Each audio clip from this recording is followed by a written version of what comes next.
los invito para que podamos recorrer una investigación realizada acerca de la influencia de la ciencia y del arte de la civilización egipcia en el mundo a través de las diferentes etapas, comenzando por la antigüedad y continuando. Hemos tenido aquí unos pequeños problemas técnicos, bueno, empezando desde la antigüedad y llegar hasta la época moderna. Naturalmente que en estas dos charlas únicamente alcanzaremos posiblemente a llegar hasta el periodo barroco o el Renacimiento.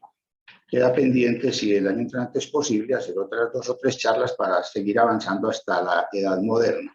Todavía es fácil identificar algunos reflejos del pasado que continúan refiriéndose a todo lo que es la vida cotidiana del Egipto actual. Y en este sentido podemos decir que uno de los símbolos del antiguo Egipto que suelen ver los turistas cuando pisan este país es el logo de la compañía estatal egipcia Egypt Air, la fundada en 1932 y la segunda más importante en el continente africano, con destino aproximadamente a 70 lugares del mundo. Allí se puede observar en el logo la cabeza del dios halcón Horus. Esta cabeza del dios halcón Horus nos representa al señor de las 2 tierras, del Alto y del Bajo Egipto, bajo cuyas alas se encuentra el circuito del cielo. El halcón celeste, bajo el halcón celeste que irradia luz de sus ojos. Con estas palabras se describía en tiempo de los Ptolomeos al dios Horus, que era el señor de los espacios aéreos, identificado con el rey, convertido a su vez en el doble de Horus en la tierra. Para los antiguos egipcios, el faraón era Horus y era el intermediario entre lo que eran los poderes de la naturaleza y los poderes del hombre, y el responsable del mantenimiento del orden cósmico. El dios Horus también formaba parte de un amuleto llamado el ojo Udyat u ojo Udyet. Este ojo Udyet era, digamos, el símbolo del ojo extraído a Horus por parte de Set, su enemigo cósmico, y el asesino de su padre, Osiris. Él, en una lucha con Set, logró arrancarle los órganos viriles y convertirlo en estéril, pero en la lucha perdió el ojo, y este ojo fragmentado fue recuperado por el dios Tot, el dios de la sabiduría, el señor de todas las mediciones, inventor de la ciencia, inventor de la magia, el responsable de las palabras divinas y el señor de los discursos convincentes e inventor del calendario. Lo colocó sobre la lengua del dios Osiris, que ya había fallecido, y por arte de magia le devolvió la vida. A partir de ese momento, el ojo de Horus se colocaba sobre las tapas de los sarcófagos para facilitar que el faraón fallecido resucitara, convertido en Horus, en Osiris resucitado. De esta manera, podemos decir entonces que con el paso del tiempo, este amuleto o el ojo de Horus se convirtió para todas las personas en un símbolo mágico que tenía un efecto apotropaico, es decir, un efecto protector contra los efectos del ojo o del mal de ojo. También parece ser que este símbolo, como lo vemos aquí en la parte superior, este símbolo influyó en el signo de la medicina cuando se hacían o se ordenaban las recetas médicas. También el fragmentado ojo de Horus, dañado por el malvado Set, cuando lo arrancó de la cavidad orbitaria, fue relacionado este ojo místico con los números fraccionarios para relacionarlo con medidas de capacidad, como se puede ver acá en el ojo. Pero decimos que queremos ver la relación que pueda tener la ciencia o los hallazgos que hicieron los antiguos egipcios con el mundo actual. Y podemos empezar en primer lugar por el calendario. Los egipcios tenían un calendario lunar que coexistió durante mucho tiempo con el calendario solar. Este calendario lunar se fundamentaba en el año lunar egipcio. Estaba dividido en 3 estaciones de 4 meses cada una de ellas, y a su vez cada uno de los meses estaba dividido en 3, cada mes estaba dividido en 4 semanas sincronizadas con las fases lunares. Efectivamente, un año lunar está dividido en 12 o en 13 lunaciones, es decir, tienes 354 o 355 días. En el caso de los egipcios, empezaban a partir del ocultamiento de la luna menguante al amanecer. Este calendario, como dije, y lo mismo que el calendario civil o del año civil egipcio, calendario solar, estaba fundamentado en las 3 estaciones. La primera de estas estaciones se llamaba Ajet y era el momento en que comenzaba la inundación. De tal manera que la inundación llegaba más o menos el 22 de junio y se extendía hasta mediados de octubre.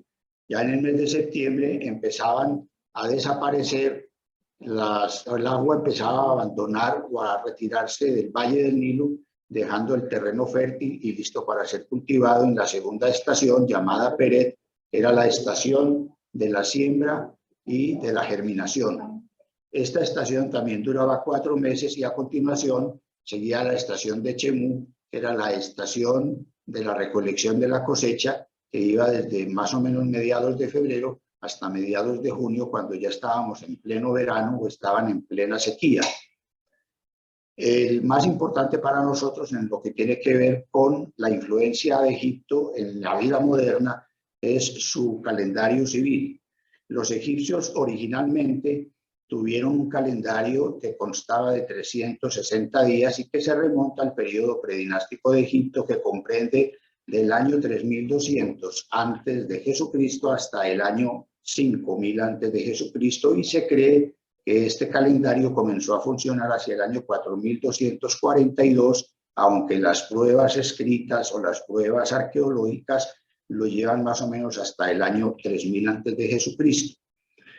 Este calendario, como digo, tenía 12 meses de 30 días cada uno, para un total de 360 días divididos cada mes en 3 periodos de 10 días llamados décadas, y que comenzaban con el orto heliacal de una estrella en particular o de una estrella o de un conjunto de estrellas llamadas o constelaciones y llamados decanes.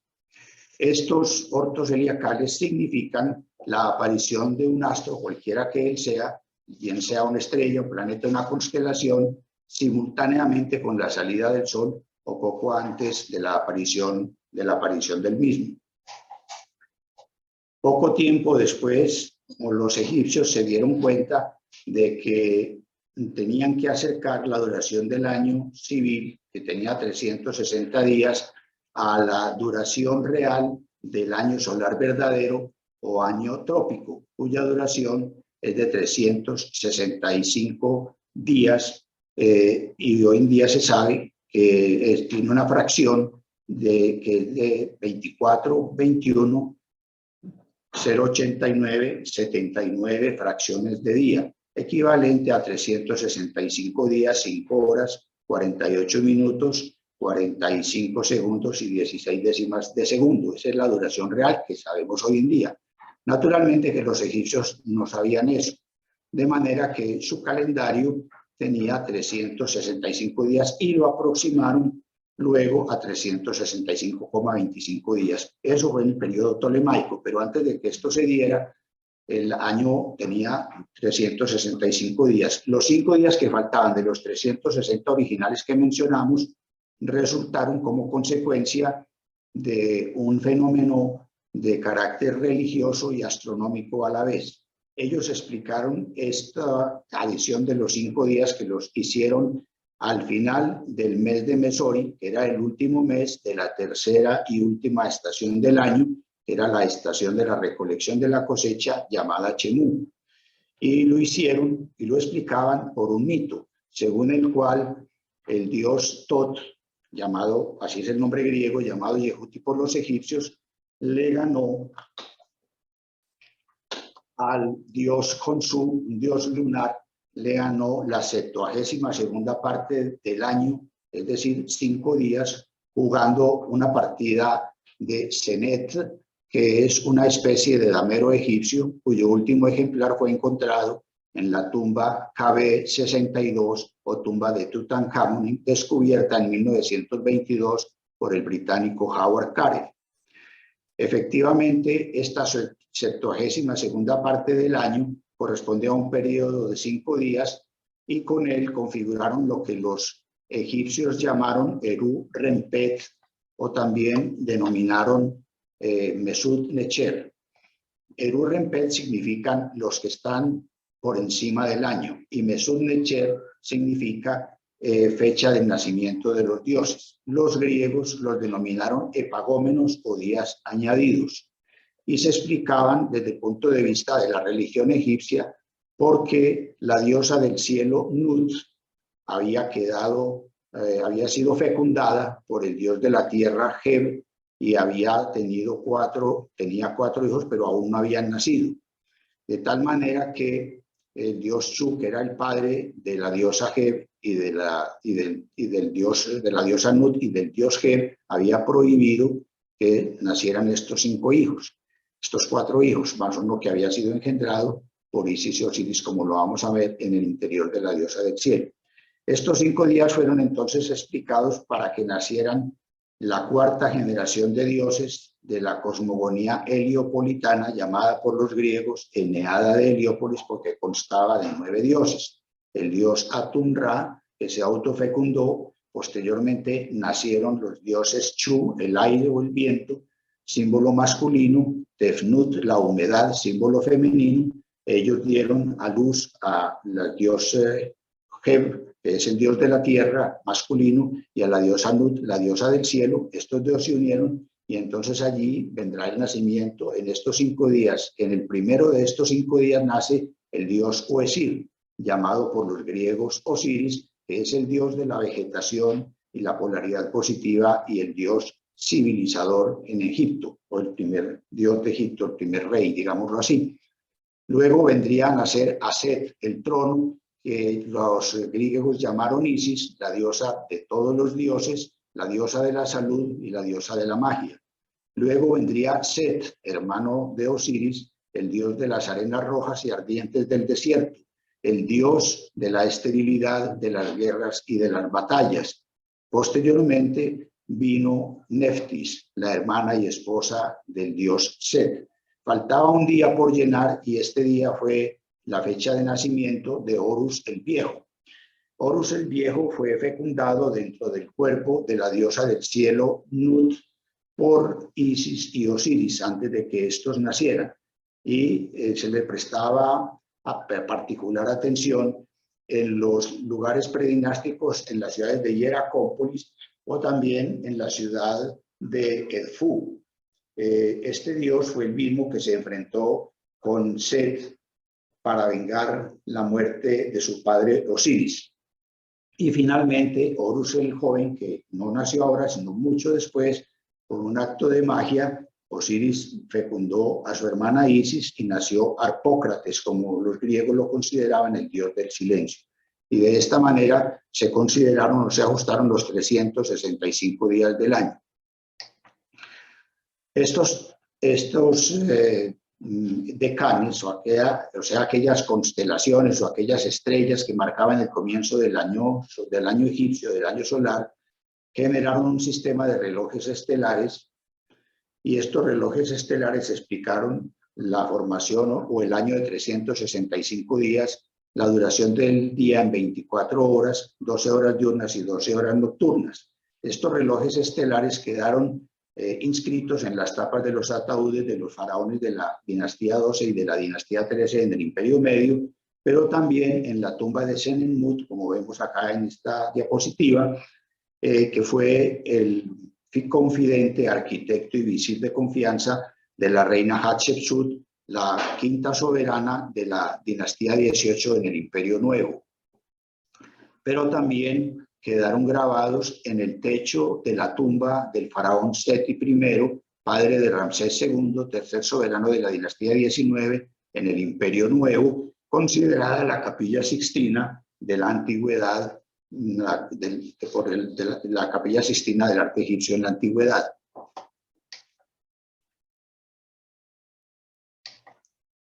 Este calendario de 365 días, que como dije se remonta al periodo predinástico de Egipto, a 3.200 años antes de Jesucristo, o sea, hace 5.000 años, era un calendario móvil que se desplazaba a lo largo de las estaciones al transcurrir el año. Y esto se debía precisamente a que el comienzo del año nuevo egipcio tenía coincidía con tres acontecimientos. El primer acontecimiento era el orto heliacal, es decir, la aparición antes del sol o simultáneamente con él de la estrella Sirio. La estrella Sirio era llamada Sebdet por los antiguos egipcios y Sotis por los griegos. Hoy en día sabemos que esta estrella es la estrella alfa de la constelación del Can Mayor, situada en el hemisferio sur, cerca de la constelación de Orión. Es la estrella más brillante que se puede contemplar en el cielo nocturno con el ojo desnudo. Sin embargo, está situada a 8.7 años luz de la Tierra. Recordemos que un año luz es una medida de longitud y mide la distancia recorrida por la luz en un año. Esta distancia sabemos que esta velocidad es de 299.792.458 kilómetros por segundo, que se aproxima a 300.000 kilómetros por segundo. De tal manera que cuando vemos a la estrella Sirio, que está a 8.7 años luz, la estamos viendo su luz a como era hace 8.7 años, así como cuando miramos el Sol, lo estamos viendo como era hace 8.3 minutos. Luego sabemos que el segundo fenómeno con el que coincidía el comienzo del Año Nuevo en el Antiguo Egipto, además del orto heliacal, coincidía con la llegada de la inundación del río Nilo. Esta inundación llegaba más o menos a mediados del mes de junio o comienzos por ahí el 22 de junio, empezaba en el Alto Egipto. Naturalmente se demoraba un tiempo para llegar al Bajo Egipto y a Heródoto le pareció supremamente curioso y difícil de explicar el por qué en una época de pleno verano, de plena sequía, de pleno estío, aparecía ese semejante caudal que llevaba el río Nilo. Hoy en día se sabe que este caudal es debido fundamentalmente al Nilo Azul. El Nilo Azul es el componente del Nilo que nace en Etiopía, al norte de las montañas del lago Tana, en las montañas Siemén.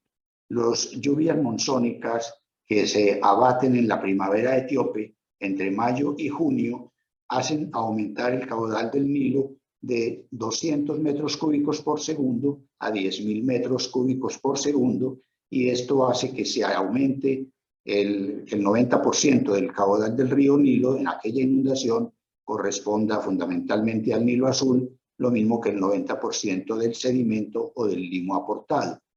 Eso fue así hasta el año 1898, cuando entre ese año y 1902 los británicos empezaron o construyeron la presa baja de Asuán.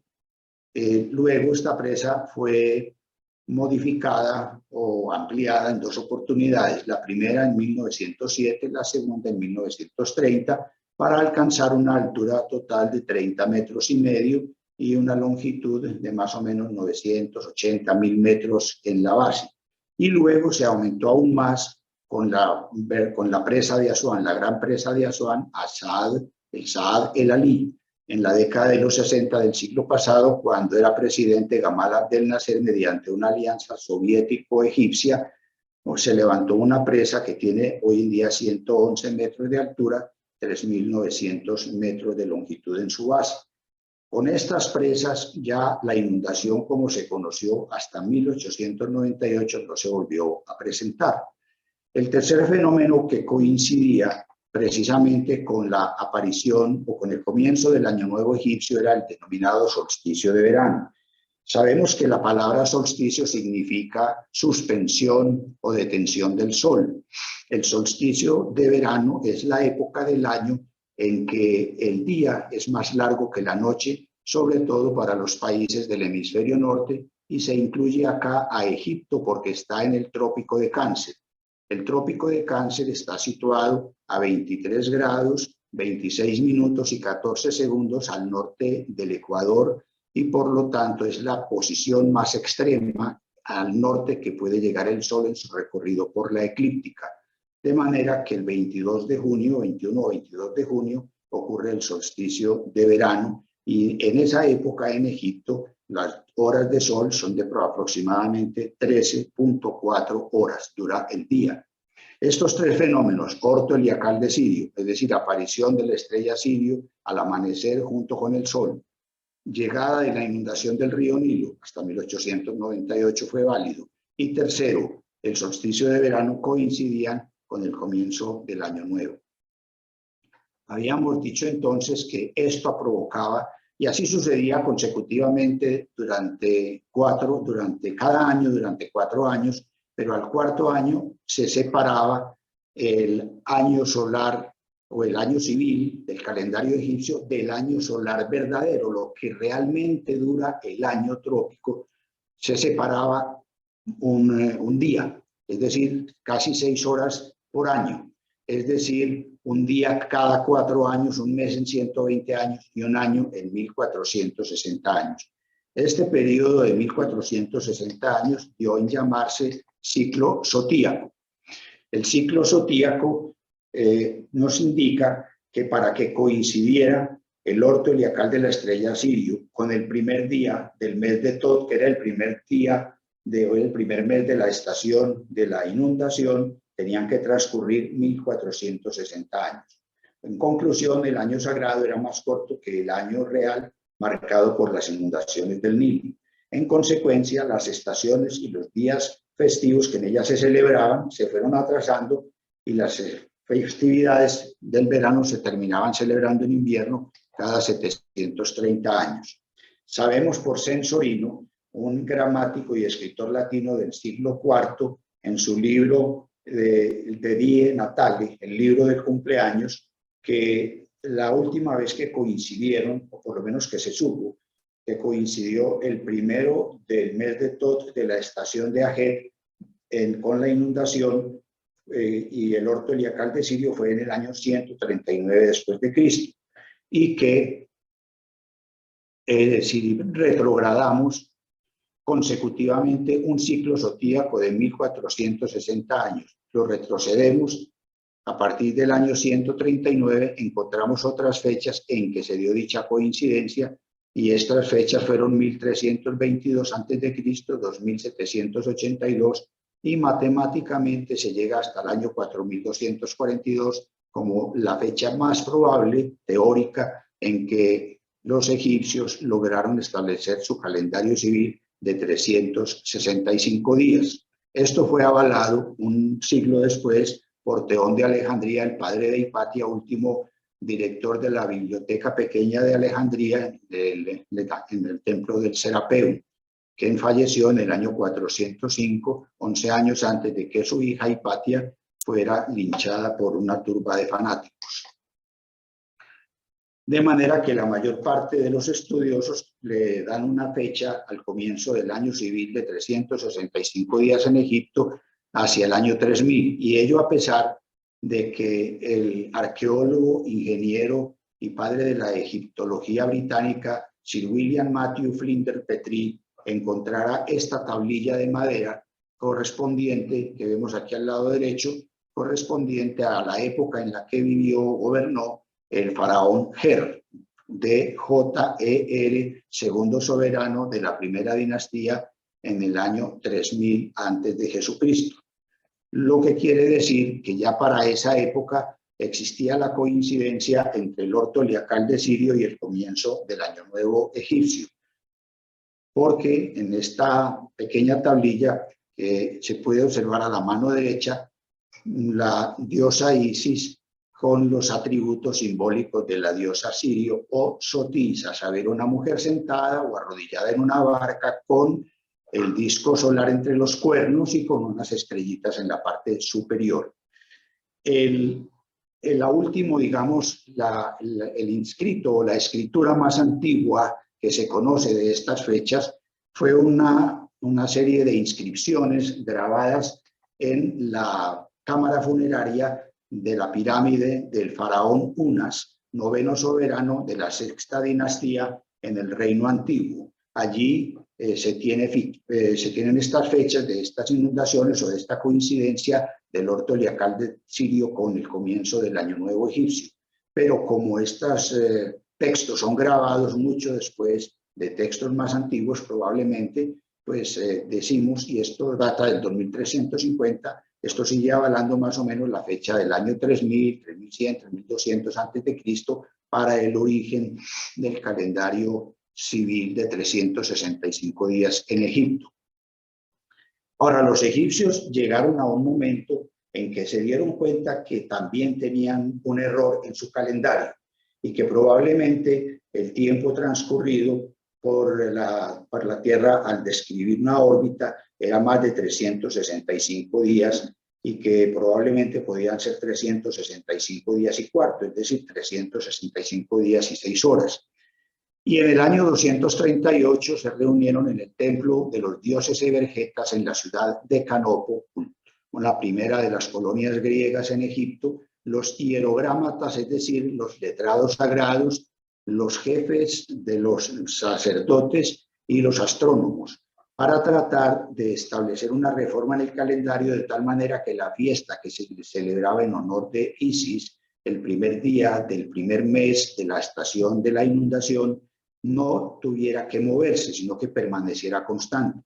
Y parece que llegaron a ese conocimiento, puesto que el 6 de marzo del año 237, cuando era gobernador Ptolomeo III Evergetes I, este promulgó un decreto llamado Decreto de Canopus y aparece precisamente en la tablilla que vemos a la izquierda de la diapositiva, que fue encontrada en 1800, no es una tablilla, perdón, es una estela como la piedra de Rosetta, que fue encontrada en 1866 por el egiptólogo y arqueólogo alemán Carlos Ricardo Lepsius, en la antigua ciudad de Tanis, a unos 157 kilómetros al nororiente del Cairo, en el yacimiento conocido como Sam el Agar. Observamos en la mitad superior lo que son unos 37 líneas de texto jeroglífico y 74 líneas de texto griego en la parte inferior. Sin embargo, desconocemos el por qué los sacerdotes egipcios y las autoridades no pusieron en vigor esta modificación al calendario que le agregaba 0.25 fracciones de día, y que equivale a 6 horas. Lo cierto es que hubo que esperar hasta el año 26 antes de Cristo, cuando ya Egipto era una provincia del Imperio Romano, para que César Augusto, al que vemos en la diapositiva, impusiera el calendario juliano, que su padre adoptivo, Cayo Julio César, había adoptado en el año 45 antes de Jesucristo.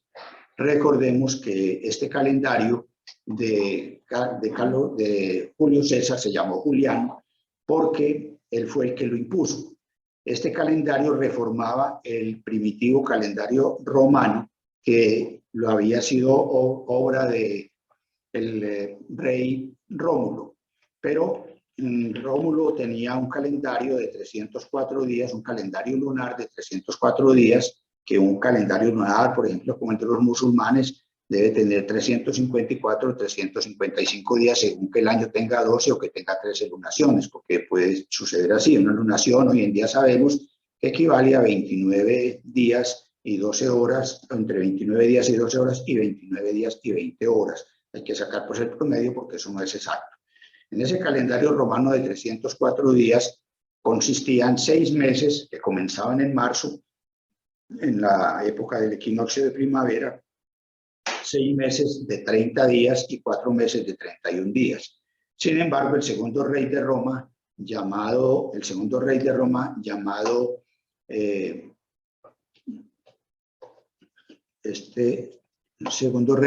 llegó a modificar este calendario aprobado por la ninfa Egeria, a quien vemos aquí en la diapositiva. La ninfa Egeria le recomendó que, debido a que los romanos consideraban que los días pares traían mala suerte, había que quitarle un día a cada uno de estos días pares a los 6 meses que tenían 30 días y estos quedaron con 29 días. De esta forma el calendario quedaba con 304 días. El calendario, entonces Numa Pompilio lo que hizo fue que dejó el año con 296 días. Hablo del año romano primitivo. Y al quedar con 296 días, estaba muy alejado de un año lunar normal de 354, 355 días. Entonces, lo que hizo él fue que entre el mes de diciembre, que era el último mes del año en esa época, y el mes de marzo, en el que empezaba el año, que equivale pues básicamente al invierno, agregó 2 meses nuevos, que fueron januarios, el actual enero, de 29 días, él lo agregó de 29, y februarios, de 28 días. De esta manera, entonces, completaba un año lunar regular de 354, 355 días. De paso, digamos que februarios, ese nombre viene de Februa, que era una fiesta anual de purificación que celebraban los sabinos, un pueblo de origen indoeuropeo que habitaba la Italia prerromana y que a partir del año 529 a.C., cuando se fundó la República Romana, ellos fueron asimilados como ciudadanos de esta república. La palabra Februa entonces viene de ahí, o de un dios etrusco de los muertos llamado también Februa. Se celebraba la festividad el 15 de febrero en el Monte Palatino, en una cueva llamada la Cueva Ruminalis o la Cueva Lupercalis, porque allí fue donde, según la tradición, Fauno Luperco, bajo la forma de una loba, alimentó o amamantó a los mellizos Rómulo y Remo. De manera que allí esta festividad, que era el 15 de febrero, tenía pues ciertos visos licenciosos porque era una fiesta de purificación, de manera que el Papa Gelasio decidió eliminarla y reemplazarla por la fiesta en homenaje a un obispo mártir del Asia Menor llamado Valentín. Posiblemente sea el origen de la fiesta de San Valentín. Como al año romano lunar le seguían faltando 11 días para el año solar, el rey Numa Pompilio, el segundo rey de Roma, le agregó entonces un mes, cada 2 años agregó un mes adicional llamado mensis intercalaris o año mercedinos o merquedinos, porque en esa fecha se le acostumbraba a pagar el salario a la servidumbre. En vista de esto, entonces, Julio César se aconsejó o se asesoró de un astrónomo de Alejandría llamado Sosígenes y de Marco Fabio, y estos le recomendaron que adoptara el año civil egipcio de 365 días, pero que tuviera en cuenta la reforma propuesta o promulgada por el Ptolomeo III Vergetes I en el decreto de Canopu, en el cual le agregaba .25, o sea, 6 horas más al año. Y eso fue lo que hizo Julio César, y que la impusiera a todo el mundo romano. Eso fue lo que hizo él. Pero después de hacerlo, entonces, los cambios, para ir dándole pues rápidamente al asunto, lo que hizo fue que el equinoccio de primavera, que había retrogradado aproximadamente 3 meses, porque entre 365,25 y los 365 días que de ahí para atrás se habían tenido como año lunar verdadero, como año solar verdadero, ya había aproximadamente cerca de 90 días de retraso, de tal manera que entonces lo que hizo fue agregar 2 meses de 34 y de 33 días entre noviembre y diciembre del año 46 a.C. y le agregó el mensis intercalares. Entonces, esos años, esos 2 meses que agregó por una sola vez, hizo que el año 46 quedara con 445 días.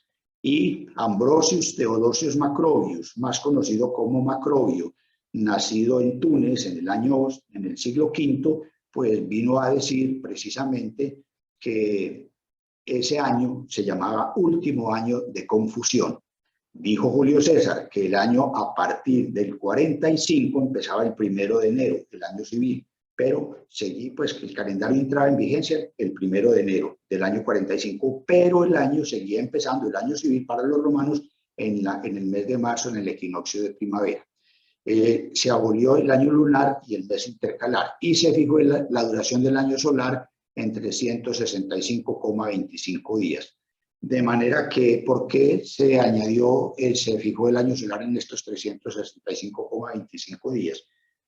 Sucedía entonces que al hacer esta adición todavía había un exceso en el calendario juliano, porque como dije, ya hoy en día se sabe que el año solar no dura 365,25 días, sino 365,24,21,89,079. Sin embargo, entonces esta adición o esta adaptación de 365,25 días la hizo Julio César, porque el cómputo del año civil, antes de agregar esta fecha, o sea, cuando tenía 365 días, hacía que el momento en el que el Sol empezaba su recorrido o trayectoria o ciclo anual por la eclíptica que lo llevaría a recorrer los 12 constelaciones zodiacales, o como llaman, signos del zodíaco, palabra zodíaco que significa casa del Sol, pues entonces ese cómputo hacía que el año civil empezara cada 4 años 6 horas antes de lo que empieza astronómicamente el año real, el año solar verdadero. Y porque precisamente esa acumulación de 0.25 días, o ese déficit, mejor, de esos 25 días que no se habían agregado antes, venía a producir un desfase de un día cada 4 años. De tal manera que para corregir esto, entonces Julio César instituyó lo que se llamó el año bisiesto. El año bisiesto, para ello agregó un día tricentésimo sexagésimo sexto, es decir, un día 366 cada 4 años después del último mes del año, que para entonces era Februarius. O sea que Februarius era un mes especial que, como dijimos, tenía 28 días, porque así lo había determinado Numa Pompilio.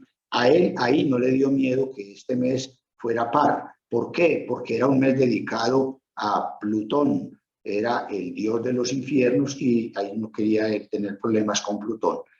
De manera que entonces agregó ese día 366 cada 4 años, o tricentésimo sexagésimo sexto, y ese año entonces se llamó año bisextilis o año bisiesto, porque el día 24 de febrero, en la nomenclatura de los números romanos, era el antediem sextum calende marcius. ¿Qué significa eso? Los romanos en su año lunar denominaban calendas al primer día del mes que coincidía con el novilunio o la luna nueva. Entonces, ese día lo llamaban calenda porque el sacerdote encargado de los calendarios salía y proclamaba, calere, del verbo proclamar, o decir, yo declaro que las calendas de este año o de este mes son tal día, que también los idus era el día que coincidía con la luna llena, y eran el día 15 de los meses que tenían 31 días o el día 13 de los meses que tenían 30 días. Por eso cuando decimos que Julio César fue asesinado en los idus de marzo, que tiene 31 días, fue asesinado el 15 de marzo.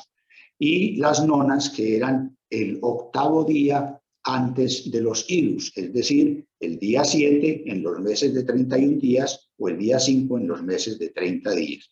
De manera que el 24 de febrero, cada 4 años, el 24 de febrero era el antediem sextum calende Marcius. Antediem sextum calende Marcius. Entonces, este antediem, este era el 24 de febrero. Como ese era el día que se repetía, entonces ese día se llamaba antediem bisextum calende Marcius, el día bisexto. Y el año en que se repetía, o sea, hacía esa intercalación, se llamó bisextilis. Luego, entonces, el mes quintilis, que era el quinto mes del año del calendario romano, se le dio el nombre por parte de Marco Antonio, se le llamó Julius, en homenaje a Julio César, y se hizo que tuviera 31 días. Como ya vimos, el calendario entró en vigencia el 1 de julio, el 1 de enero del 45, y se hicieron estas otras reformas. Ahora, el calendario juliano contaba como bisiesto los años seculares, es decir, el 100, el 200, el 300, y con ello se llevaba a un error de 3 días cada 400 años. Entonces, este error de 3 días cada 400 años, ¿por qué se producía? Porque el calendario juliano contaba como que el año trópico durara 365 días, 6 horas, o sea, 365,25. Y ya vimos que en el año, o vamos a decirlo en este momento, que en el siglo XIII, Alfonso X el Sabio, observando el cielo nocturno en la ciudad de Toledo entre los años 1263 y 1290, hizo unas tablas o confeccionó unas tablas llamadas las tablas alfonsíes y llegó a la conclusión de que en realidad la duración real del año solar verdadero o año trópico no es de 365 días pelados, como decimos todos, para efectos civiles y para efectos económicos, para efectos de los negocios, para todo, sino que es de 365,24, 21, 89, 079. Esto equivale a 365 días, 5 horas, 48 minutos y 45 segundos y 16 centésimas de segundo. De manera que el calendario juliano tenía una duración mayor que la que realmente dura el año astronómicamente, es decir, 11 minutos y 14 segundos más. De manera que estos 11 minutos y 14 segundos más acumulados durante cada año hicieron entonces que al cabo de 4 años se produjera una diferencia de 44 minutos y 52 segundos. Es decir, para el calendario juliano, el año tenía un exceso de 44 minutos y 52 segundos, es decir, casi 3/4 de hora. En un siglo el error acumulado era de casi un día cada 128 años y 3 días cada 4 siglos. Pero en los 1257 años transcurridos entre el Concilio de Nicea, convocado por Constantino I el Grande, en la actual Turquía, en el año 325, cuando se fijó la fecha del equinoccio de primavera por parte de los astrónomos alejandrinos y que el Parco de Nicea y por Claudio Ptolomeo, pues entonces ya, y el mes de marzo del año 1582, cuando el Papa Gregorio XIII, Hugo Boncompagni, a quien vemos acá, abolió el calendario juliano, se habían acumulado 10 días de diferencia para el mes de marzo de 1582. De manera que el Papa Gregorio XIII, 10 años antes de 1582, cuando reemplazó al Papa San Pío V, Antonio Michele Ghisilieri, y nombró en ese momento una comisión para que estudiara la reforma del calendario juliano, en la que participaron, entre otros, participó Aloisio Lilio Geraldi, un médico de Verona, Cristóforo Clavius, un astrónomo y matemático jesuita, y Pedro Chacón, otro matemático y astrónomo jesuita. Los tres, después de 10 años, no eran los únicos de la comisión, pero sí los más importantes, le presentaron al Papa la conclusión final y él la tomó y la publicó en una bula del 28 de febrero o 27 de febrero de ese año llamada Inter Gravísimas. Y entonces, en 1582, el Papa ordenó que en todo el mundo cristiano el calendario gregoriano debería empezar el 1 de enero del año 1483, porque ya estábamos en marzo, pero que el jueves 4 de octubre de 1582, ese año, al día siguiente sería viernes 15 de octubre, y con ello devolvió al año siguiente el equinoccio de primavera para el 21 de marzo de 1583, y a partir de ese momento se estableció como fecha para la Pascua de Resurrección o Pascua cristiana el primer domingo después de la primera luna llena del equinoccio de primavera, de manera que entonces se unifica la fecha de la Pascua cristiana para esa fecha que no es exacta, y por eso la Pascua, como todas las demás festividades cristianas, son fechas que pueden ser móviles, que pueden mover en un margen, un rango más bien pequeño. Sin embargo, este calendario muestra también un desfase de aproximadamente, el año civil en el calendario gregoriano en el cual estamos inmersos todo el mundo cristiano y muchos países del mundo, pues dura 26 segundos más que el año trópico, que el año astronómico. Y estos 26 segundos de más hacen que haya que hacer un ajuste de un día cada 3.326 años. Finalmente sabemos pues que este calendario nos dice que los años bisiestos son aquellos que son múltiplos de 4, exceptuando los seculares, salvo que los seculares sean divisibles por 400. Hemos visto entonces de esta manera que el calendario, de esta manera se estableció el calendario actual, y que este calendario actual comenzó a gestarse en las orillas del Nilo, de tal manera que desde aquella época hasta hoy tenemos la influencia del antiguo Egipto en casi todos los negocios del mundo, tanto los... ¿Alguien levantó la mano? Yo aquí no veo.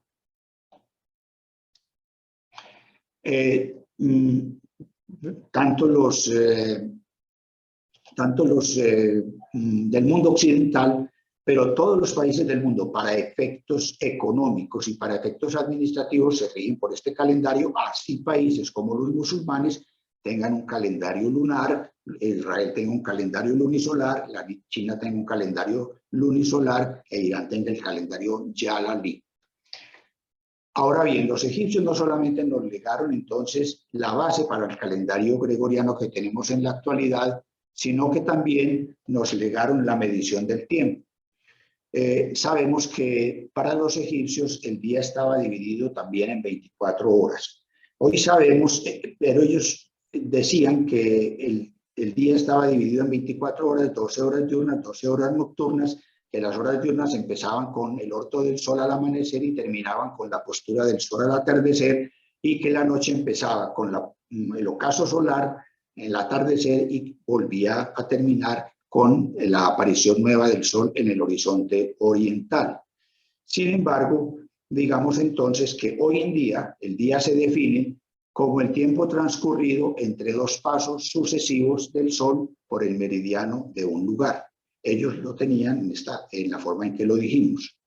Ahora bien, la palabra hora para nosotros es una hora, es el término de origen griego, como lo dijo San Isidoro de Sevilla en las famosas etimologías. Hora grecum nomen est, et tamen latinum sonat. Hora es nombre griego, aunque suene como latín.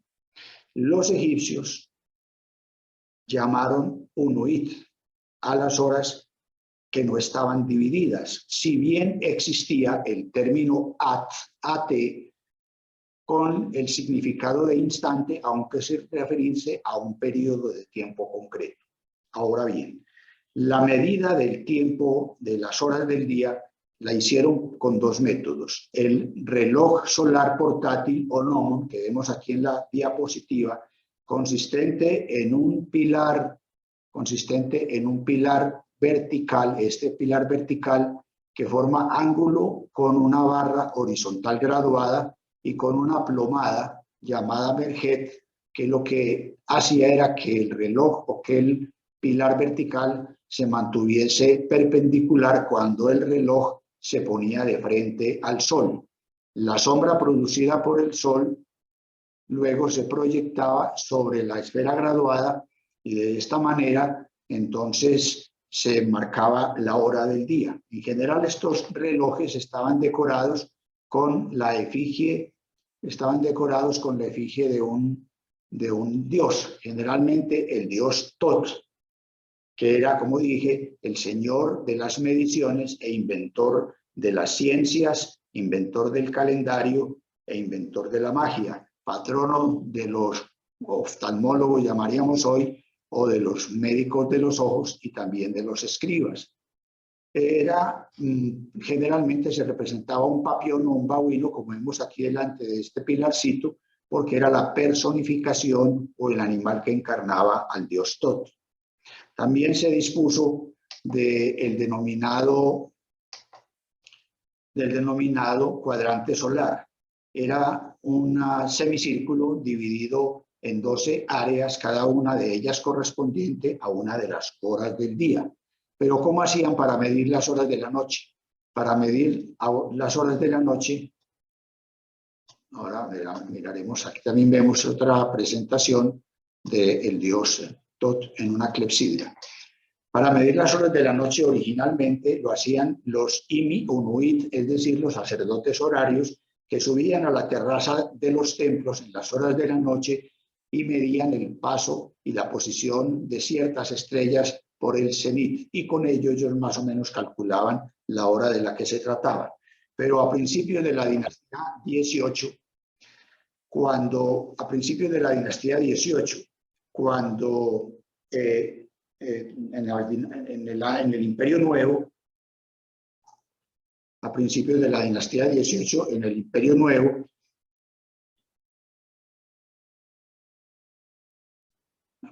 de la dinastía 18, en el Imperio Nuevo, el astrónomo llamado Amenemis inventó, para gloria de su señor, el faraón Amenhotep I o Amenofis I, segundo soberano de la dinastía 18, que gobernó de 1525 al 1505, época a la que corresponde también el papiro de Ebers.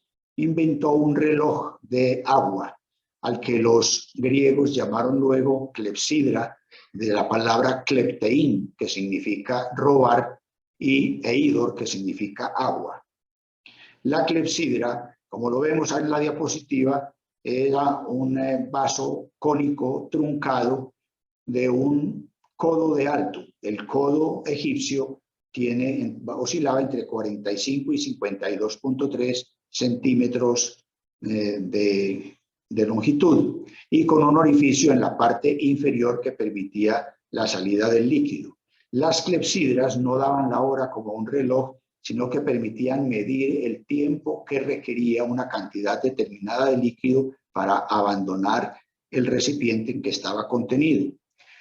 Las clepsidras también hicieron parte del arte egipcio, sobre todo en los relieves de los templos, en los que se pueden observar a los faraones haciéndole entrega u ofrendas de estas clepsidras a los dioses.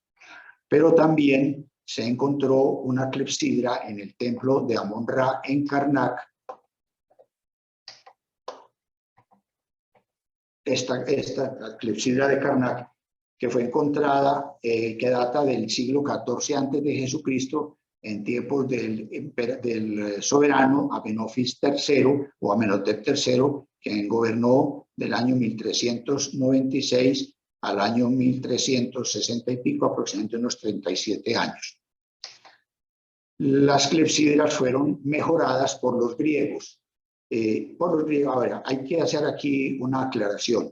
Cuando vamos a hablar de la parte de Alejandría, recordemos que Alejandría fue una ciudad fundada por Alejandro Magno cuando conquistó Egipto y la liberó de los persas.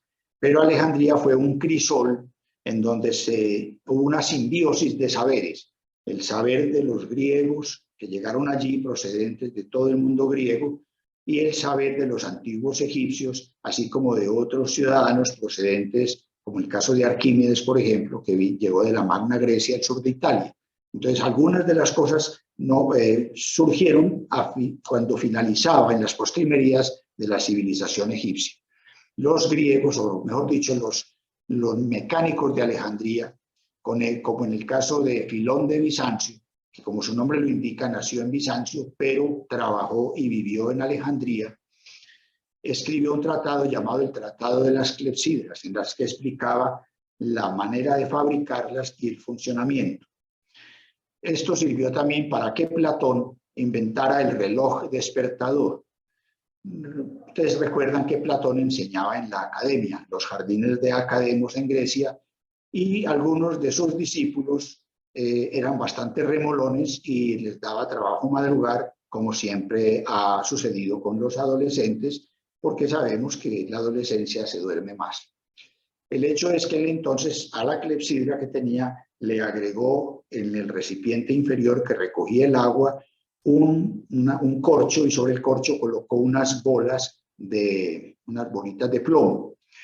La clepsidra dejaba escurrir el agua durante toda la noche, y cuando se llenaba el depósito inferior, en las bolas de plomos, entonces caían y sobre una placa de cobre y hacían el ruido suficiente como para que se despertaran los estudiantes. También allí en Alejandría se inventó entonces el astrolabio, término que proviene de aster, estrella o astro, y lambenein, que es buscar, buscador de estrellas. Se dice que el astrolabio plano fue inventado por Apolonio de Perga. Este astrolabio es un instrumento de navegación que se emplea para la orientación y que permite calcular la altura de un astro y deducir de ella el tiempo y la latitud. Latitud es la distancia sur a norte o norte a sur, hacia arriba o hacia abajo, contando a partir del ecuador. Estos astrolabios eran simplemente una esfera graduada con un eje en el que giraba un indicador, digámoslo así. El astrolabio más antiguo, aquí hay un error, este astrolabio de Nástulus no es del antes de Cristo, sino después de Cristo, del siglo X. Nástulus fue un árabe del siglo X, es el astrolabio más antiguo que se conserva, está en el Museo Nacional de Kuwait, que es aquí Pero en el Museo de Arte y Arqueología Ashmolean, adscrito a la Universidad de Oxford en Inglaterra, posee la colección de astrolabios más importante del mundo. Recordemos también que astrolabio fue el nombre que se le dio al hijo de Abelardo y Eloísa,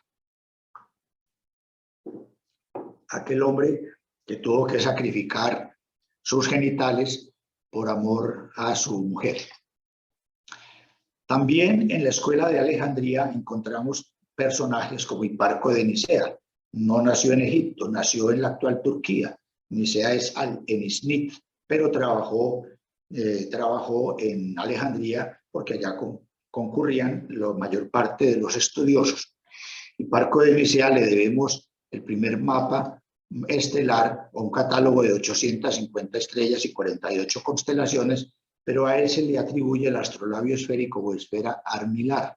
También se dice que pudo haber sido inventada por Eratóstenes. Esta esfera armilar lo que es un modelo de esfera celeste. Esta esfera celeste, digamos que permite observar el movimiento aparente de las estrellas o de los astros alrededor de la Tierra y alrededor del Sol. Viene de la palabra latina armilla, que significa brazalete, pulsera o círculo, porque se forma o se construye sobre un armazón de círculos graduados que muestran el ecuador, muestran también el ecuador, muestran los meridianos y muestran también los paralelos. De paso, digamos que Hiparco fue el primero que dividió la Tierra en paralelos y en meridianos. Recordemos que los paralelos son las líneas que van paralelas al Ecuador y los meridianos van de polo a polo en forma concéntrica. Y a partir de esto se puso ya, o nos dio los conceptos de latitud, distancia, como dije, de sur a norte, del Ecuador a los polos, y longitud, distancia desde un punto de la Tierra, o sea, de este a oeste, de oriente a occidente, y que tiene que ver con el tiempo. Claudio Ptolomeo, también en Alejandría, ya en las postrimerías de la civilización egipcia, nos entregó un modelo en su Almagesto, que fue el tratado astronómico más importante del mundo. Almagisti es en árabe, era la megalasintaxis, o la mayor, digamos, tratado matemático para esa época. Ahí surge el famoso modelo, el modelo geocéntrico. El modelo geocéntrico que estuvo vigente prácticamente durante 1400 años y que le costó a Galileo Galilei precisamente ese juicio que se le hizo en Santa María sopra Minerva en 1633, cuando tenía sus 70 años. Pero también nos legó la geografía, que luego le llamaron cosmografía, pero que a partir del siglo XIII empezaron a hacerse copias, no del manuscrito original, sino de otros manuscritos, y nos legó 27 atlas o 27 mapas que sirvieron para que los expertos navegantes que descubrieron América, los que dieron la vuelta al mundo y a la cual vamos a cumplir mañana los 500 años de Juan Sebastián Elcano, pues entonces se valieron de esos cálculos equivocados que tenían las distancias, y por eso cuando Colón llegó a América creyó que había llegado a la China. Bueno, las clepsidras no nos servían mucho para la navegación en el mar, porque el agua se derramaba, el agua se congelaba en las latitudes boreales, o el agua se podía evaporar en las longitudes muy calientes. De manera que apareció entonces el llamado reloj de arena. El reloj de arena aparece en Europa en el siglo VIII, introducido por un monje llamado Luis Brando para la catedral de Chartres.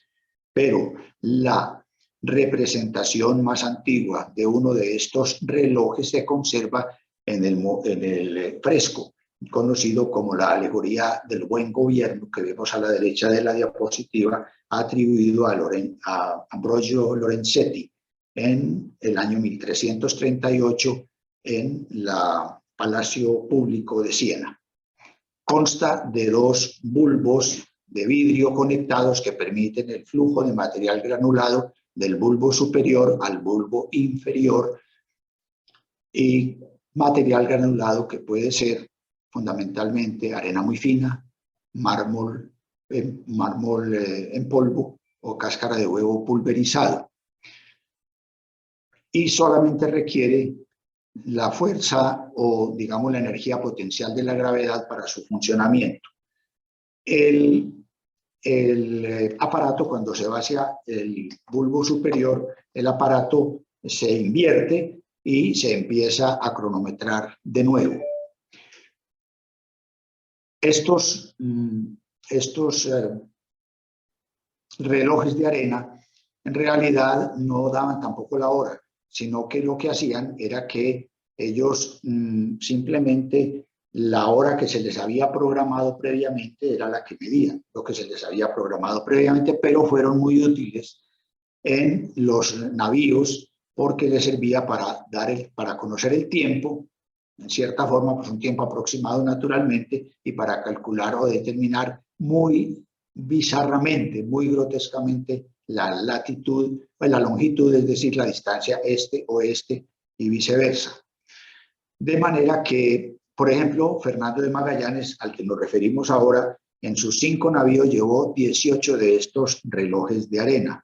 Recordemos que él fue muerto en las Filipinas y que fue Sebastián Elcano el único que regresó a bordo de la nao Victoria con 18 marineros, y regresó, nos dicen que el 7, otros dicen que el 8 de septiembre de 1522, y por eso estamos cumpliendo 500 años de la primera vuelta al mundo por barco, que fue tan importante en su época como lo fue la llegada a la Luna en 1969.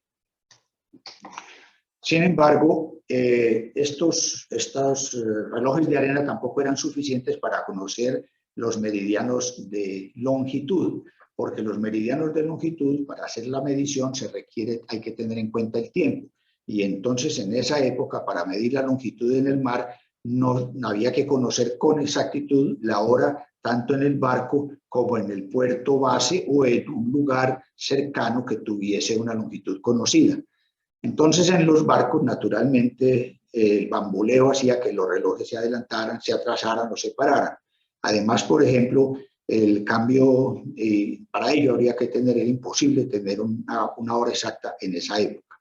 De tal manera que entonces el bamboleo de las embarcaciones hacía que el reloj que estaba en el puente podía atrasarse, podía pararse, podía también adelantarse. Lo mismo, por ejemplo, los cambios de temperatura al pasar de una zona fría a una caliente hacían que el aceite que lubricaba los relojes en los barcos pues se espesara y entonces las piezas de metal podían dilatarse si se pasaba de una zona fría a una caliente o viceversa cuando se pasaba de una zona caliente a una zona fría, y esto tenía consecuencias desastrosas para la navegación y para colmo de males, a pesar de que uno de los objetivos del meridiano de Greenwich, el observatorio londinense, cuando se fundó, era encontrar la tan deseada longitud de los lugares. Y a pesar de que mentalidades y astrónomos tan importantes como Jean-Dominique Cassini en el Observatorio Real de París, o como Isaac Newton, o como el mismo Christian Huygens en los Países Bajos, o como Edmund Halley, trataron por todos los medios de encontrar una medida apropiada, no lo lograron. Entonces un capitán que estaba en el barco, a pesar de que llevara las mejores brújulas, los mejores astrolabios, los mapas marítimos o portulanos, muchas veces estaba expuesto a perderse, y esto sucedió en 1707 frente a las costas de las Islas Orlinga, que quedan al frente del condado de Cornwallis, en Inglaterra. Hubo 4 embarcaciones de la Armada Británica, naufragaron y perecieron 1.600 tripulantes y un almirante, de tal manera que eso fue en 1707. En 1714 el Parlamento británico ofreció una recompensa de 20.000 libras esterlinas al que fuera capaz, 18 millones de euros de esta época, al que fuera capaz de inventar un instrumento que midiera la longitud con la suficiente precisión, una precisión menor a una equivocación menor de medio grado o de 30 millas náuticas. Ahora, ninguno de los eminentes astrónomos que mencionó pudieron hacerlo, y solamente un iletrado, un carpintero nacido en Yorkshire, vino, este señor que vemos acá, John Harrison, fue el que fue capaz de inventar 4 relojes durante 40 años y fue el pionero de la medición casi exacta en el mar. Él inventó el famoso cronómetro naval de Harrison, ¿cómo se llama? El H4. Cuando logró terminarlo, casi no le pagan pues la recompensa, como sucede con todos los gobiernos, ya muy viejito, logró que le dieran la mitad y al borde de la muerte le dieron la otra mitad. Él lo probó en 1779 en un viaje que programaron a Jamaica, y tuvo un error de 5 minutos o 5 segundos, lo cual hoy en día, para medir la posición de un barco en cualquier parte, los relojes o los satélites geoestacionarios en unos pocos metros nos dicen la localización exacta. De manera que esto fue, pues, digamos, lo que sucedió con la medición del tiempo en el mar. Pero volvamos a la tierra. Después de las clepsidras, entonces nos encontramos con las campanas, que en Roma las llamaban tintinábulo, y de estas las primeras campanas de origen cristiano, la más antigua que se conservan, son las campanas irlandesas, y entre estas la de San Patricio del siglo V en el Museo de Dublín, que está metida aquí dentro de un relicario, como ustedes lo pueden ver. Todos los aparatos mecánicos en el siglo XIV capaces de medir el tiempo se llamaron orologio, pero estos orologios eran campanas. Recordemos que la palabra clock en inglés, que significa reloj, viene de cloque, un término del latín antiguo que significa campana, de manera que reloj y campana prácticamente eran como sinónimos, pero cogieron caminos diferentes con el transcurrir y la evolución de las palabras. Estos relojes, entonces estas campanas, lo que hacían era que hacían sonar el tiempo, pero no lo mostraban. Y por eso eran como relojes de espectadores llamados orologio necessitatorio. Y los artesanos de ese siglo XIV, 1300, en la Alta Edad Media, construían relojes mecánicos o campanas para los monasterios, para las iglesias y luego para las catedrales.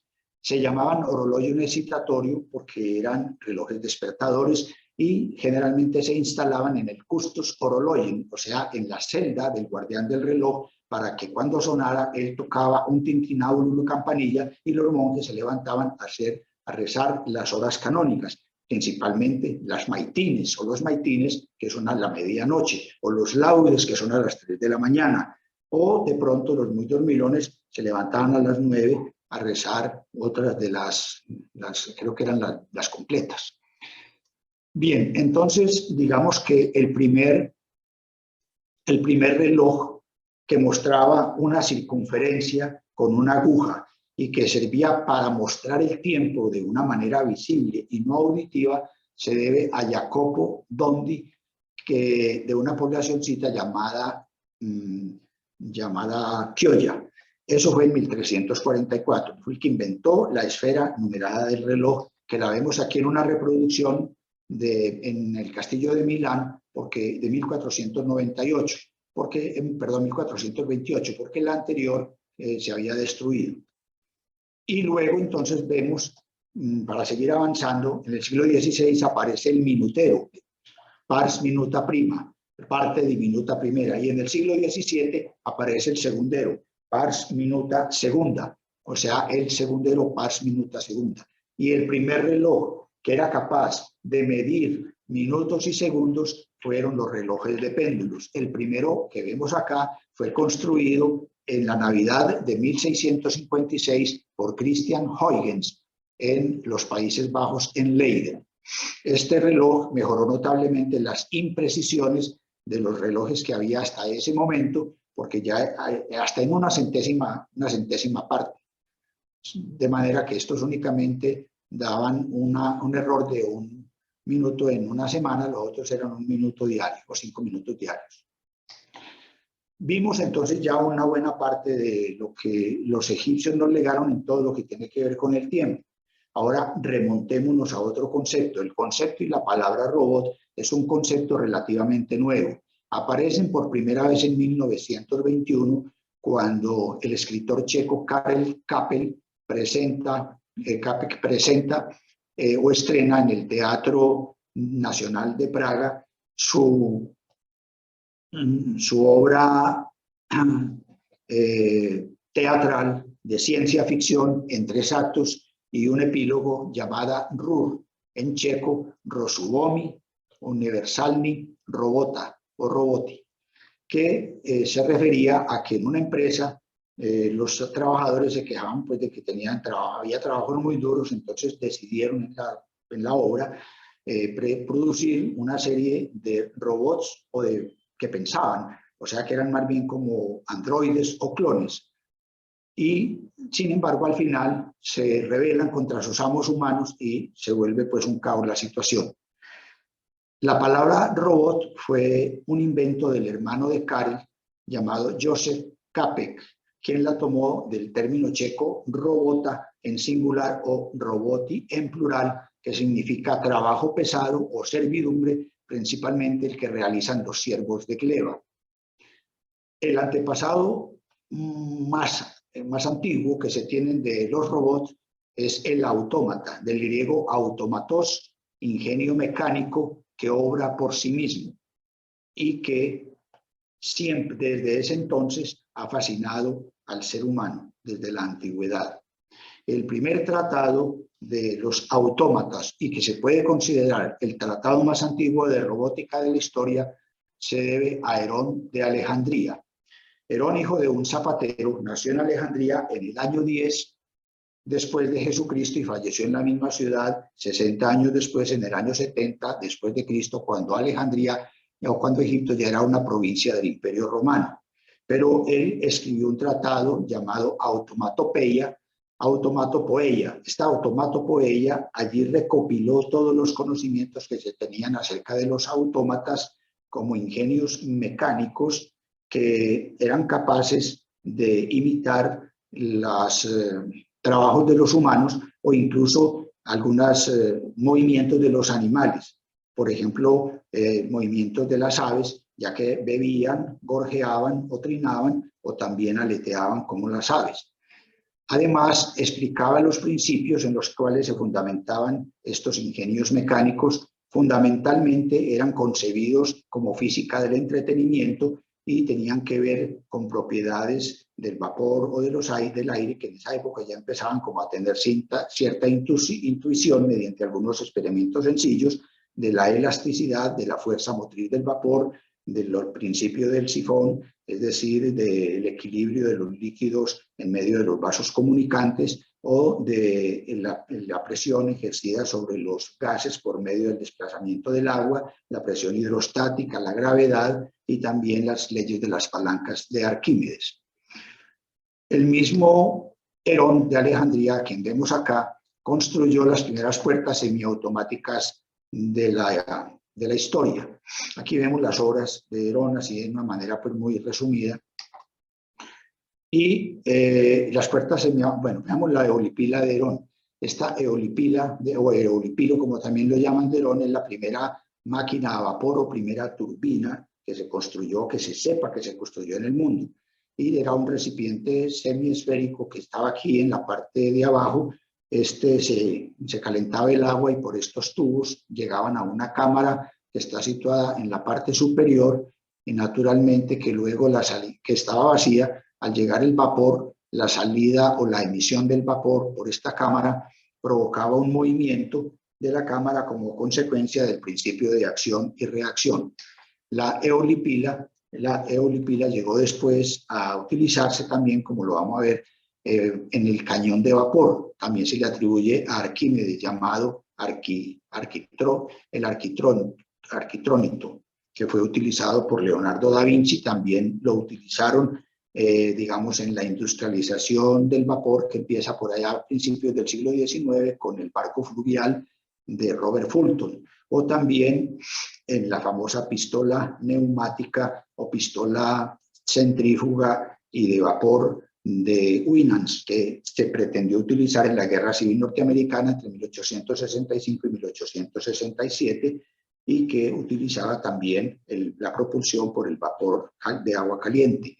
Lo mismo también en el propulsor o el proyecto Holtzman de granadas que se utilizaron en la Armada Británica en la Segunda Guerra Mundial por ahí 1940 para lanzar granadas a corta distancia cuando los aviones alemanes descendían mucho para bombardear más de cerca las embarcaciones, no servían para larga distancia. Bueno, todas estas cosas estoy a la vez mezclando los usos previos de la época egipcia a lo que ha ido avanzando estos mismos principios a la época actual.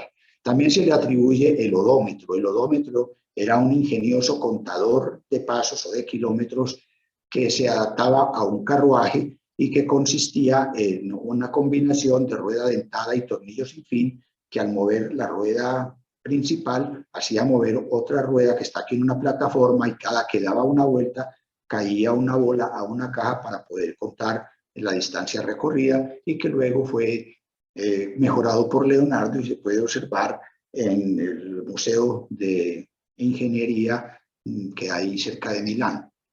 Las puertas automáticas, como les digo, esta puerta automática funcionaba en un templo de Alejandría. El fuego sagrado para hacer los sacrificios, se calentaba el fuego por un tubo, bajaba el calor aquí, el vapor caliente, y calentaba el agua empujaba el aire, y el vapor caliente por un sistema de tubos alimentaba unas poleas, las poleas se movían y las puertas se abrían.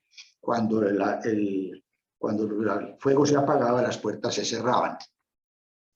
Antes de esto ya había estado también, sí no es egipcio, pero hay que mencionarlo, Arquitas de Tarento, inventor del tornillo y de la polea, quien vivió por allá en el año 428 y que tiene como importancia la paloma voladora que voló hasta 300 metros impulsada por vapor de agua caliente.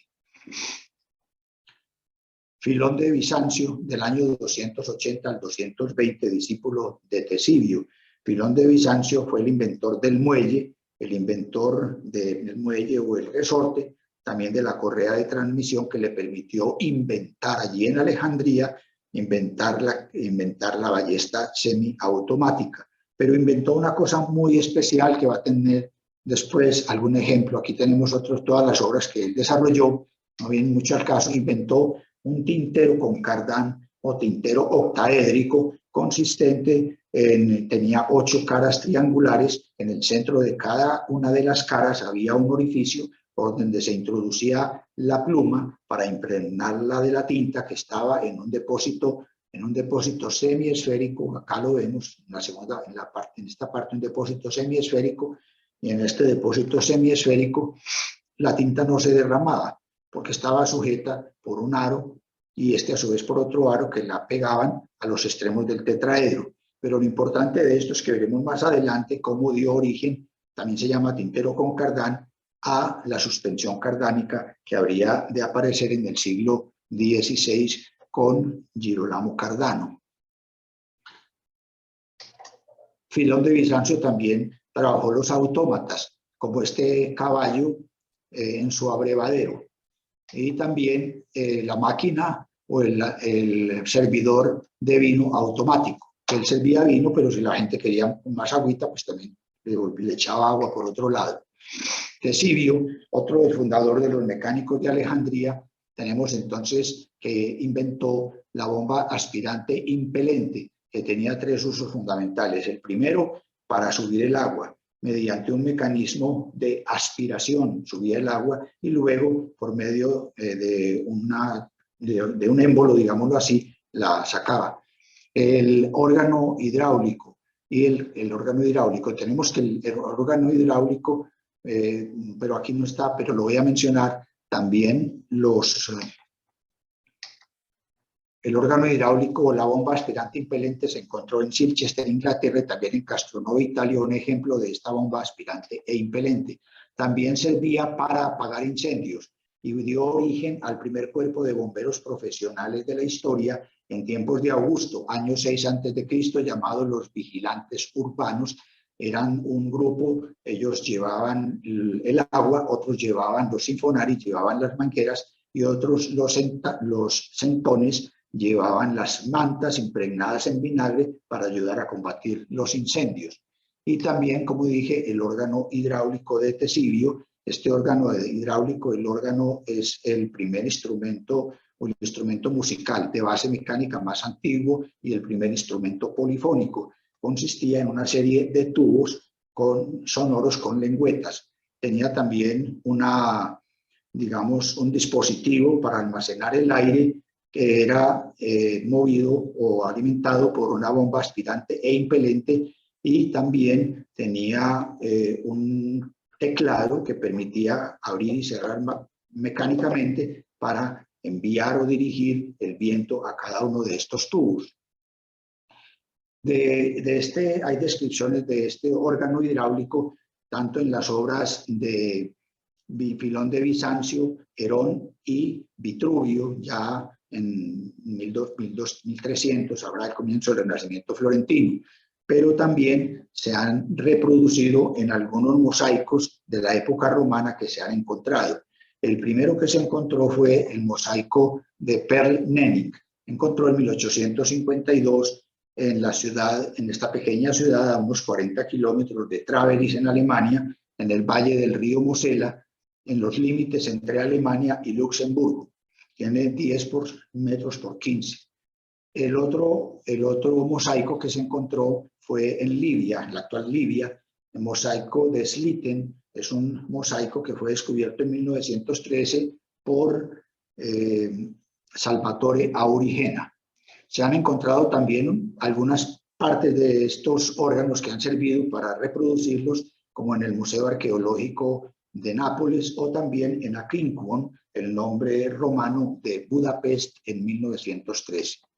La primera organista de la historia fue Thais, la esposa de Tesibio, porque ella aprendió a tocar el órgano. y no solamente el de su esposo, sino también este. En el obelisco de Estambul, al lado, aquí no lo alcanzo a ver, pero ustedes lo pueden ver en el extremo derecho, digamos, está un órgano de Tesidio. También entonces se utilizaba para los relojes hidráulicos. El reloj hidráulico, en dicho reloj, digámoslo así, en este reloj el motor es una boya que tiene forma de cúpula, y esta cúpula se sostiene como un flotador dentro de un recipiente cilíndrico y va ascendiendo poco a poco a medida que entra un chorrito de agua, que vemos aquí este chorrito de agua. A medida que este chorrito entra, él va subiendo, subiendo. Y al llegar acá, entonces, esta varilla vertical lo que hace es que va a desplazarse sobre una escala graduada para marcar la hora, pero también podía hacerlo en forma de una rueda dentada que transforma el movimiento de la rueda en la rotación de una aguja que va marcando la hora.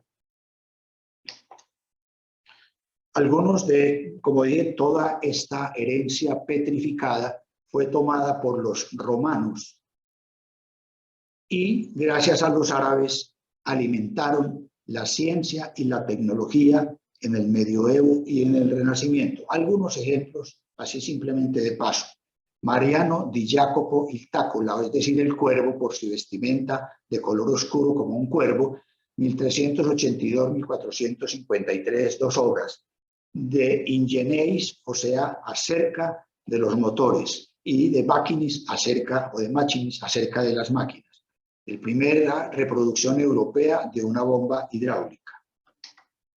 Leonardo da Vinci, el ornitóptero, es llamémoslo en cierta forma un autómata, imitando el ala de los murciélagos, intentó hacerlo volar en Milán 1496, el 3 de enero, pero fracasó. Uno de sus amigos y asistentes, nacido en Peretola y llamado Tommaso di Giovanni Mazzini, mejor conocido con el apodo de Zoroastro de Peretola, porque supuestamente practicaba la magia y las artes ocultas, le pidió el favor de que volara nuevamente en 1505, volara nuevamente su artefacto mecánico, y este lo hizo desde el monte Ceccheri, en Fiesole, cerca de Florencia. Logró planear 1000 metros antes de aterrizar abruptamente, ocasionándole no pocos problemas de articulaciones y de huesos que lo dejaron muy limitado hasta su muerte en 1520. También Leonardo inventó este león mecánico que fue pedido a petición del rey de Francia, Francisco I. El león movía la cola, movía la cabeza, y si se le tocaba la barriguita, pues soltaba una cantidad de flores de lis, símbolo de la monarquía francesa. Fue de 1515. Esta es la máquina que dijimos, el arquitrótono, basado también, o sea, el cañón de vapor, también de Leonardo.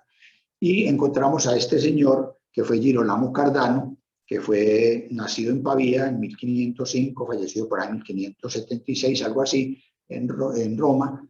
Girolamo Cardano fue médico, y como médico inventó, o mejor dicho, describió por primera vez la fiebre tifoidea. Escribió un tratado de los sueños, que fue citado por Sigmund Freud. También un tratado fue matemático, y como matemático escribió un tratado llamado Ars Magna, en el que adelanta las soluciones de ecuaciones de tercer y de cuarto grado, y también un tratado sobre juegos de azar, que es el primer acercamiento moderno a la ley de las probabilidades. Pero lo más importante fue el Cardán, Girolamo Cardano, que ya lo habíamos visto en el tintero con Cardán de Filón de Bizancio. Este Cardán, pues es un soporte pivotante que permite la rotación de cualquier objeto alrededor de un eje, mantiene la horizontalidad debido precisamente a 2 ejes que giran en torno a un ángulo.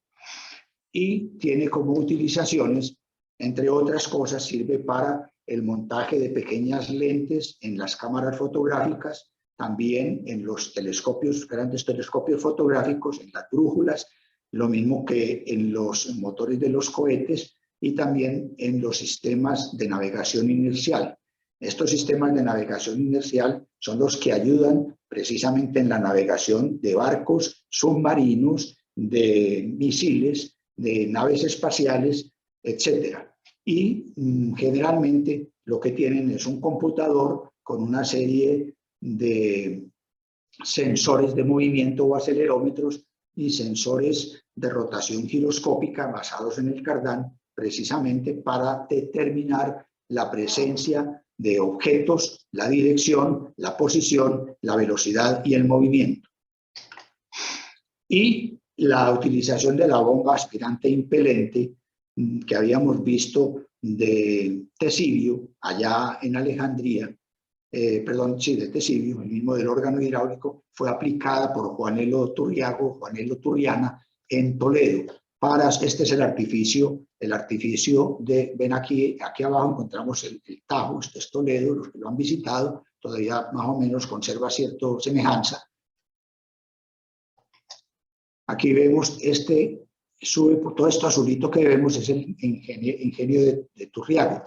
Era una serie de piedras llamados llaman los juanelos, eran cantos o piedras que por medio de unas cucharas iban entregando el agua a otros movimientos e iban subiendo hasta el Alcázar de Toledo, como de 90 y pico de metros. Sin embargo, este artificio pues lo quebró, lo dejó arruinado por completo. Juanito Turriano fue de origen de Cremona y él fue, lo llamaban el relojero milonés, acompañó a Carlos I de España o Carlos V del Sacro Imperio Romano Germánico a su retiro en el monasterio de Yuste, posteriormente a su hijo Felipe II en el monasterio del Escorial, y luego entonces en Toledo hizo esto, pero se quebró. Y como se quebró, entonces inventó un autómata para pedir ayuda. Aquí vemos una obra de Domenico Theotokopoulos el Greco, famoso greco, pero nacido en Creta, y que trató de reproducir en esta pintura sobre Toledo al famoso artificio de Juanelo. Y en el retrato en el monasterio de Santo Tomé, en lo que se conoce como el entierro del conde de Orgaz, hay dos personas, un monje con un hábito y un muchacho, un paje con un signo de los Rosacruz, que según han dicho algunos, ya esto es como un poco de fantasía, fueron los que escondieron el hombre de palo. El hombre de palo fue un autómata de madera fabricado por Juanelo que da el nombre a una calle muy estrecha de Toledo, porque este autómata parece que se deslizaba sobre unos rieles, pedía limosna y pedía alimento debido a que quedó quebrado porque los militares no le reconocieron el pago por el artificio para llevar al agua hasta el Alcázar de Toledo. En Rosa Montero tiene una obra en la que menciona a Torrero que se llama, no recuerdo si es Los meses del odio o los años del odio. Bueno, de Egipto ya entramos un poco más hacia adelante y vamos a Palestrina. La ciudad de Palestrina es un municipio italiano situado en la provincia del Lacio, situado a unos 30 kilómetros de Roma y que tiene unos 20.000 habitantes. Es la patria chica. Bueno, digamos antes de esto que Palestrina era la antigua Preneste y a ella se llegaba partiendo de esta puerta llamada la Porta Maggiore o Porta Palestrina, que todavía existe, una puerta que fue construida en tiempos de Claudio en el año 52 y que por acá pasaban dos acueductos. En la parte superior hay dos de los antiguos acueductos de Roma, de allí salían dos calles. La calle Palestrina, la vía Prenestina, como llamaba Preneste en esa época, y la vía, y aquí pues no alcanzo a ver porque me quedó esto acá. Entonces, la vía Prenestina, que iba a Preneste, como se llamaba Palestrina en los tiempos de Roma, de la Roma antigua, y la vía Lavicana o vía Casilina, que iba más hacia el suroriente.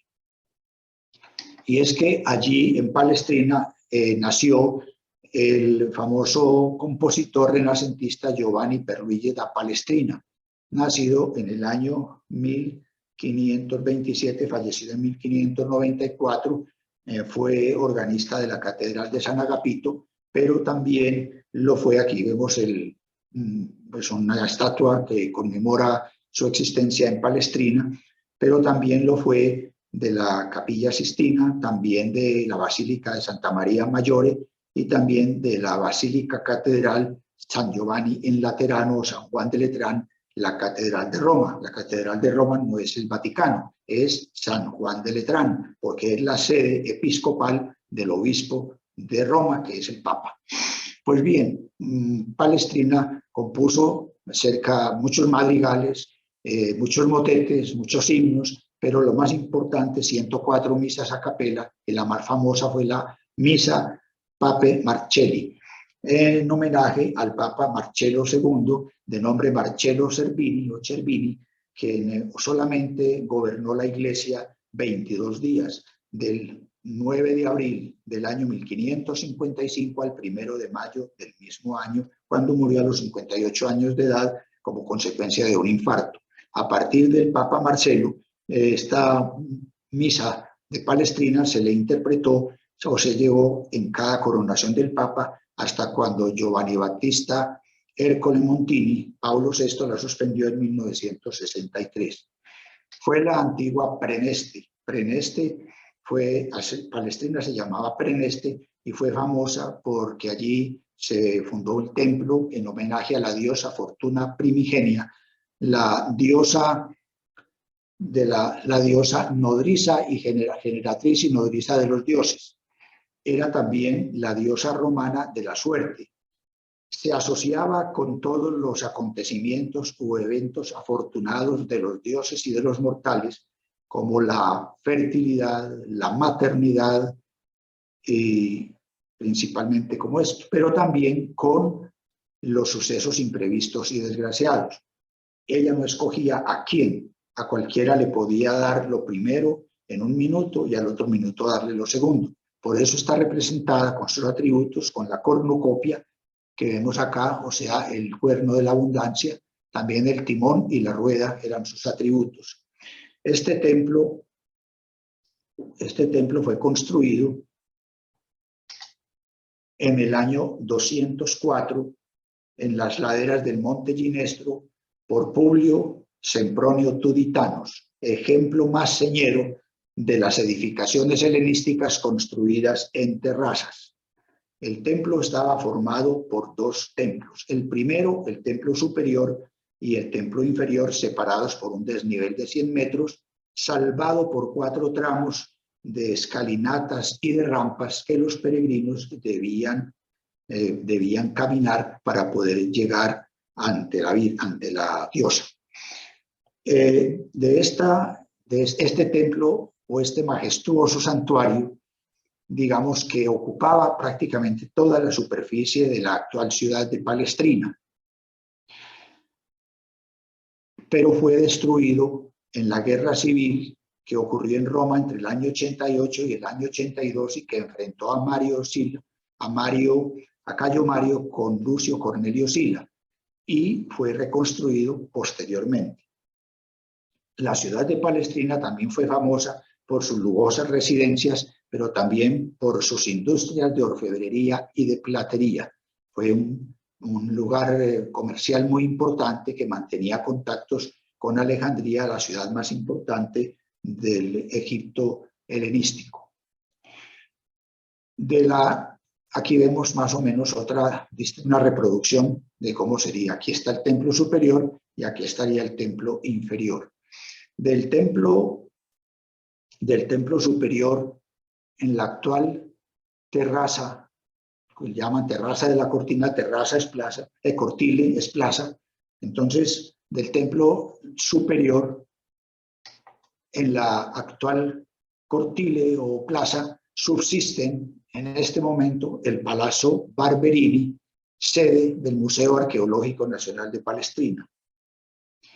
Y las ruinas del templo inferior sustentan la sala basilical, 2 edificios laterales una gruta natural donde se hacían oráculos o vaticinios, oráculos que hacían sus vaticinios por sorteo, llamados sortes prenestina, en donde un niño debía sacar una tableta de madera que tenía escritas las frases que debían ser interpretadas por el sacerdote, y la sala del ábside. La sala del ábside, en su piso se encontró el mosaico del Nilo, que data de fines del periodo helenístico y que ilustra la llegada a la ciudad de Roma de los cultos en homenaje de Isis y de Osiris, que ya había anticipado Demetrio,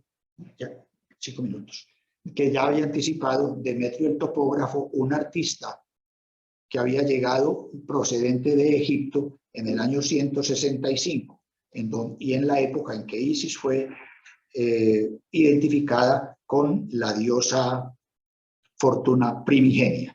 Este mosaico del Nilo, de 5,35 metros de ancho, 4,31 metros de alto, tiene un marco arqueado y reproduce el recorrido del río Nilo desde su salida en Etiopía como Nilo Azul hasta su desembocadura en el mar Mediterráneo. Además muestra una serie de escenas de la flora, de la fauna, de caza y pesca protagonizados por etíopes reconocidos por el color oscuro de su piel, paisajes, templos y procesiones, y en general todo el exotismo de un mundo desconocido para el ciudadano romano, todo ello en medio de una gran riqueza cromática obtenida mediante el empleo de pasta vítrea y mármoles de diferentes colores. Este mosaico, cuando en el siglo XVII Palestina fue adjudicada a la familia Barberini, patria, o sea, la familia del Papa Urbano VIII Maffeo Barberini, quien gobernó la iglesia de 1621 a 1644, trasladaron el mosaico al Palacio Barberini entre 1624 y 1626, y actualmente se encuentra en el tercer piso del Museo Nacional Arqueológico de Palestina, como lo vemos acá, que ocupa el antiguo Palacio Barberini, levantado sobre el templo de la diosa Fortuna primigenia. De manera que este mosaico, digámoslo así, es la primera representación de un mosaico romano con escenas egipcias, y reproducido posteriormente, o fue restaurado en el opificio de San Pietro. Se considera que este mosaico pues, fue un ejemplo temprano o una manifestación temprana del papel jugado por Egipto en el imaginario europeo. Hemos llegado ya al final de la charla que teníamos prevista para el día de hoy, y dentro de 8 días, Dios mediante, los espero para que continuemos avanzando todavía por la antigua Roma y miremos el medioevo, el Renacimiento y de pronto algo del barroco. Muchas gracias a todos los que se conectaron, y a los que no pudieron hacerlo, pues creo que Comedal envía luego por YouTube mañana la presentación. Yo se la estaré enviando a los que no estén asociados a Comedal y que no se hayan, ¿cómo se dice?, inscrito. Muy buenas noches a todos y muchas gracias.